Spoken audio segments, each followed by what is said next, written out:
नमस्कार मित्रांनो, तुमचे सर्वांचे स्वागत आहे आपल्या चॅनलवर राज लर्निंग कॉर्नर। आज आपण बघणार आहोत डॉक्टर बाबासाहेब आंबेडकर यांच्यावर भाषण। चला तर मग बघूया। आधुनिक भारताच्या इतिहासातील एक युगपुरुष नेता, सन्माननीय व्यासपीठ, गुरुजन वर्ग आणि येथे जमलेले सर्व रसिक श्रोते हो।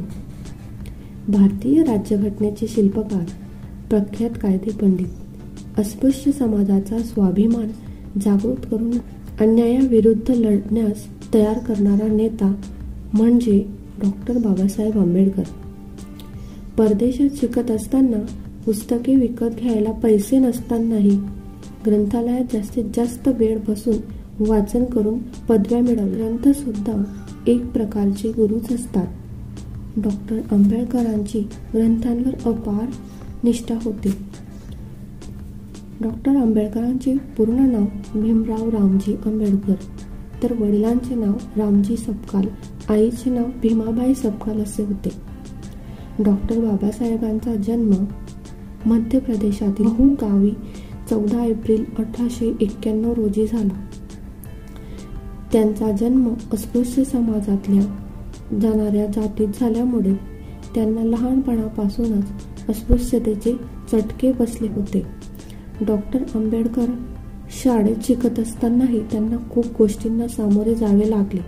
तेव्हा त्यांनी हजारो वर्षांपासून चालत असलेल्या भारतीय समाज व्यवस्थेविरुद्ध बंड पुकारले, अस्पृश्यतेच्या हक्कासाठी संघर्ष केला। अस्पृश्य हे देखील याच देशाचे नागरिक असतात, या देशावर त्यांचाही अधिकार आहे हे सांगितले। अस्पृश्यांना गावात फिरू दिले जात नव्हते, पाणी भरू दिले जात नव्हते, तसेच मंदिरात देखील प्रवेश दिला जात नव्हता। तेव्हा डॉक्टर आंबेडकरांनी नाशिक येथील काळाराम मंदिरात प्रवेशासाठी अनुयायांसमवेत सत्याग्रह केला। इसवी सन 1935 मध्ये डॉक्टर आंबेडकरांनी अस्पृश्यता मान्य करणाऱ्या हिंदू धर्माचा त्याग केला। पीपल एज्युकेशन सोसायटी या संस्थेची स्थापना केली। डॉक्टर आंबेडकरांनी घटना मसुदा समितीचे अध्यक्ष म्हणून काम केले। भारतीय राज्यघटनेच्या निर्मितीत सिंहाचा वाटा उचलला, म्हणून भारतीय राज्यघटनेचे शिल्पकार या शब्दात त्यांचा उचित गौरव केला जातो। इसवी सन 1956 मध्ये नागपूर येथील ऐतिहासिक समारंभात आपल्या असंख्य अनुयायांसह त्यांनी बौद्ध धर्माची दीक्षा घेतली। डॉक्टर आंबेडकरांनी शिका, संघटित व्हा व संघर्ष करा असा नारा दिला।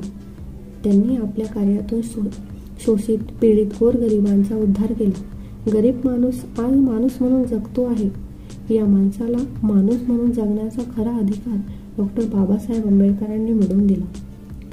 6 डिसेंबर 1956 रोजी त्यांचे अल्पशा आजाराने निधन झाले।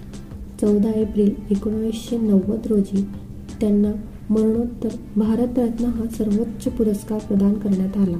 अशा या महान महापुरुषास त्यांच्या जन्मदिनी विनम्र अभिवादन।